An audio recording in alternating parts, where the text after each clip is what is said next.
পাচ্ছেন হাসপাতালে দীর্ঘ সময় থাকা কতটা বেদনাদায়ক সেটি আশা করি আপনারা জানেন। নুরুল্লাহ নূর তিনি নিজে বলেছিলেন তিনি আজকে রিলিজ নেবেন, কিন্তু কয়েকটি পরীক্ষা নিরীক্ষা শেষে ডাক্তারদের পক্ষ থেকে জানানো হয়েছে আপনার এখনো রিলিজ নেওয়ার সময় হয়নি। এখনো পর্যন্ত নুরুল্লাহ নূরের নাকের হাড় ভাঙ্গা, চোয়াল ভাঙ্গা, তার বাড়িতে আঘাত লেগেছে, যে কারণে তিনি শক্ত কোনো খাবার খেতে পারছেন না। তার মাথায় আঘাত লেগেছে। সামগ্রিক বিবেচনায় অন্তর্বর্তীকালীন সরকারের প্রধান মাননীয় প্রধান উপদেষ্টা তিনি বলেছিলেন নুরুল্লাহ নূরকে উন্নত চিকিৎসার জন্য দেশের বাইরে পাঠানো হবে, কিন্তু আমরা লক্ষ্য করলাম সরকারের পক্ষ থেকে এক ধরনের গড়িমসি করা হলো। কেন, কি কারণে প্রধান উপদেষ্টার উপরে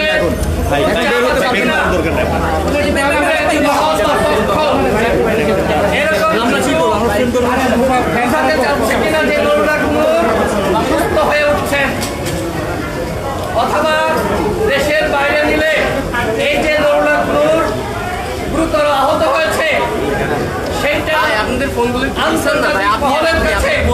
প্রকাশিত হতে পারে। আমাদের কাছে সেই জায়গা থেকে সন্দেহ লাগছে নুরুল্লাহ নূর যে গুরুতর আহত হয়েছে, রক্তাক্ত হয়েছে, সেটিকে ধামাচাপা দেওয়ার জন্য সরকারের পক্ষ থেকে বিদেশে নেওয়ার ঘোষণা দেওয়ার পরেও আমরা দেখলাম এক ধরনের গড়িমসি করা হচ্ছে। নুরুল্লাহ নূর কখনোই দেশের বাইরে চিকিৎসা নিতে চাননি। আমরা দলবদ্ধভাবে সিদ্ধান্ত নিয়েছিলাম, যেহেতু আওয়ামী লীগের আমলে নুরুল্লাহ নূর একাধিকবার হামলার শিকার হয়েছে, যেভাবে তাকে রক্তাক্ত করা হয়েছে সেটি আপনারা সকলেই দেখেছেন। সুতরাং তার উন্নত চিকিৎসার জন্য সিঙ্গাপুরে অথবা লন্ডনে বা জার্মানিতে পাঠানো দরকার, কিন্তু সরকারের যে গড়িমসি সেটি অত্যন্ত হতাশাজনক। যে কারণে আমরা মনে করি, আমাদের দল মনে করে নুরুল্লাহ নূরকে যদি বিদেশে চিকিৎসার জন্য নিতে হয় সেটি আমাদের দলের পক্ষ থেকে দেওয়া হবে। সরকারের দয়ার উপরে আমরা আর নির্ভর করতে চাই না। আমরা সরকারের এই ঘোষণাকে, নুরুল্লাহ নূরকে সরকারের পক্ষ থেকে উন্নত চিকিৎসার জন্য বিদেশে নেওয়ার যে ঘোষণা দেওয়া হয়েছিল সেই ঘোষণাকে আমরা প্রত্যাখ্যান করছি। আমরা আমাদের দলের পক্ষ থেকে উন্নত চিকিৎসার জন্য নুরুল্লাহ নূরকে দেশের বাইরে আমরা পাঠাবো। যদিও নুরুল্লাহ নূর বলেছেন তিনি বাংলাদেশের চিকিৎসা ব্যবস্থার উপরে আস্থা রেখে তিনি দেশেই চিকিৎসা নিতে চান।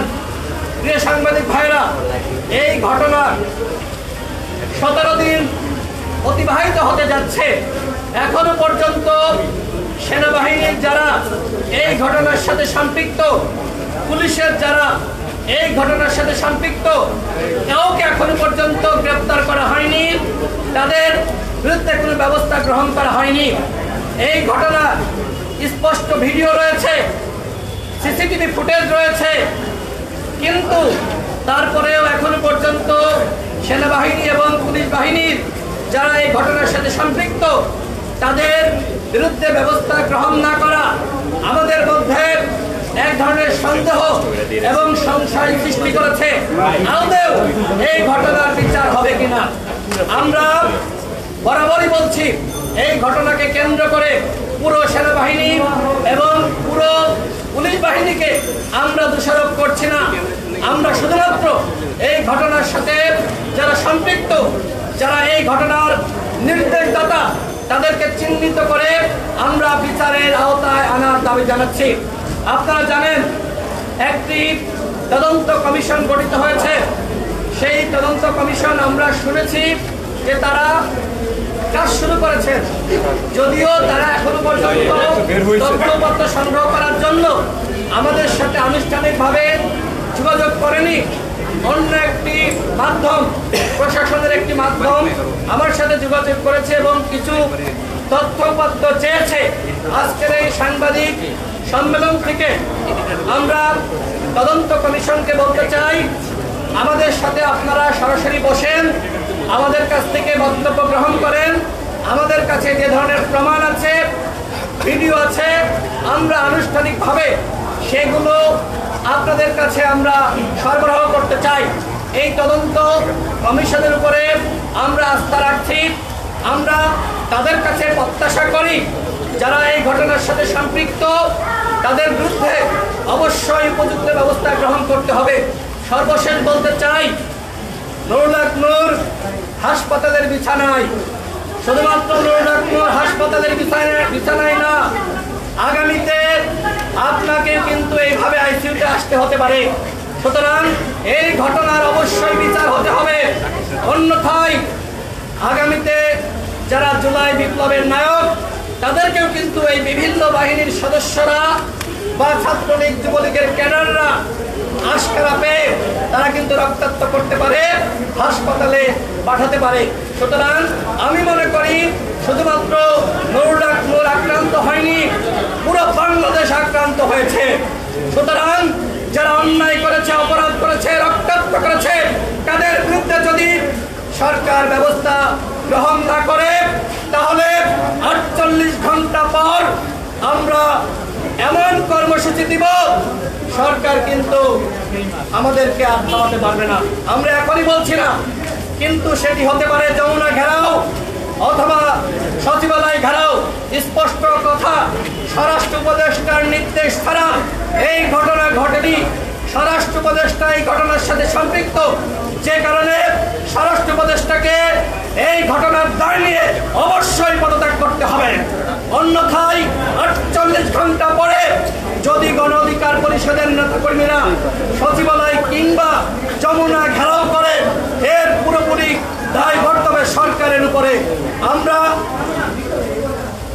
আমরা আজকের এই সাংবাদিক সম্মেলন থেকে আবারও সরকারের কাছে স্পষ্ট বার্তা দিচ্ছি, যদি নুরুল হক নূরের উপযুক্ত চিকিৎসা না হয়, যদি নুরুল হক নূরের কোনো ক্ষতি হয়, সেই দায় কিন্তু সরকার প্রধানকে নিতে হবে, স্বরাষ্ট্র উপদেষ্টাকে নিতে হবে।